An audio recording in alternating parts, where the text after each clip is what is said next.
ಅಸಹಾಯಕ ಕೂಲಿ ಕಾರ್ಮಿಕ ಮಹಿಳೆಯೊಬ್ಬರು ಸೊಂಟದ ಸ್ವಾಧೀನ ಇಲ್ಲದೆ ನಡೆಯಲಾಗದೆ ಸುಮಾರು 6 ತಿಂಗಳುಗಳಿಂದ ಚಿಂತಾಜನಕ ಪರಿಸ್ಥಿತಿಯಲ್ಲಿ ಗುಡಿಸಲಿನಲ್ಲಿಯೇ ದಿನ ಕಳೆಯುತ್ತಿದ್ದರು.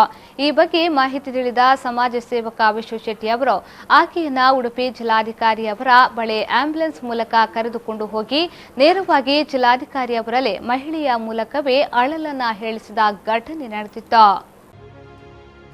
ಜಿಲ್ಲಾಡಳಿತ ಮತ್ತು ಜಿಲ್ಲಾ ಆರೋಗ್ಯ ಇಲಾಖೆ ಮಹಿಳೆಯ ಅಳಲಿಗೆ ಸ್ಪಂದಿಸಿದ್ದವು.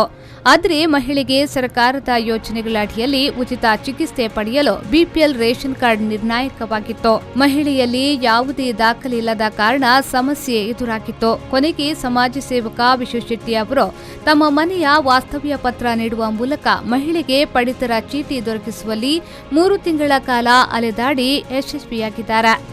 ಇವಾಗ ಉಚಿತ ಚಿಕಿತ್ಸೆಗಾಗಿ ಮಣಿಪಾಲ ಕೆಎಂಸಿ ಆಸ್ಪತ್ರೆಗೆ ದಾಖಲುಪಡಿಸಿದ್ದಾರೆ.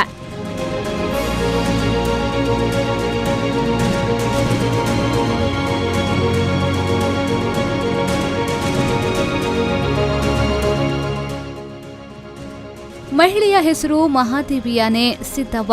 ಮೂಲತಃ ಬೆಳಗಾವಿ ಜಿಲ್ಲೆಯ ರಾಯಪಾಕದವರು. ಸುಮಾರು 20 ವರ್ಷಗಳ ಹಿಂದೆ ವಲಸೆ ಬಂದು ಉಡುಪಿಯಲ್ಲಿ ಜೋಪಡಿ ಕಟ್ಟಿಕೊಂಡು ನೆಲೆಸಿದ್ದಾರೆ. ನಗರದ ಸುತ್ತಮುತ್ತ ಕೂಲಿ ಮಾಡಿಕೊಂಡು ಬದುಕು ಸಾಗಿಸುತ್ತಿದ್ರು.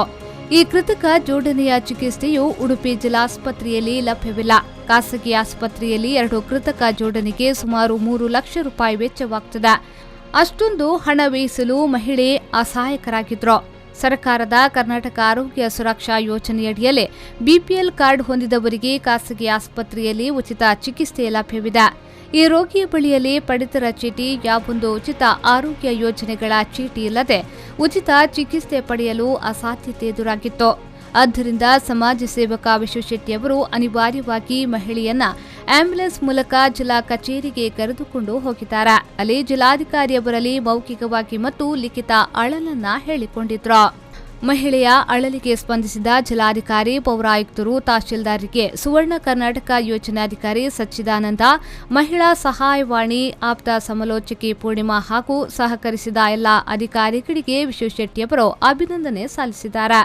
ಪ್ರಾಥಮಿಕ ಹಂತದಲ್ಲಿ ಮಂಗಳೂರಿನ ವೆಲ್ನಾಕ್ ಆಸ್ಪತ್ರೆ, ಉಡುಪಿಯ ಜಿಲ್ಲಾಸ್ಪತ್ರೆಯಲ್ಲಿ ಚಿಕಿತ್ಸೆ ನಡೆಸುವ ವ್ಯವಸ್ಥೆಗಳನ್ನು ಮಹಾದೇವಿ ಅವರಿಗೆ ವಿಶ್ವಶೆಟ್ಟಿಯವರು ಮಾಡಿದ್ರು.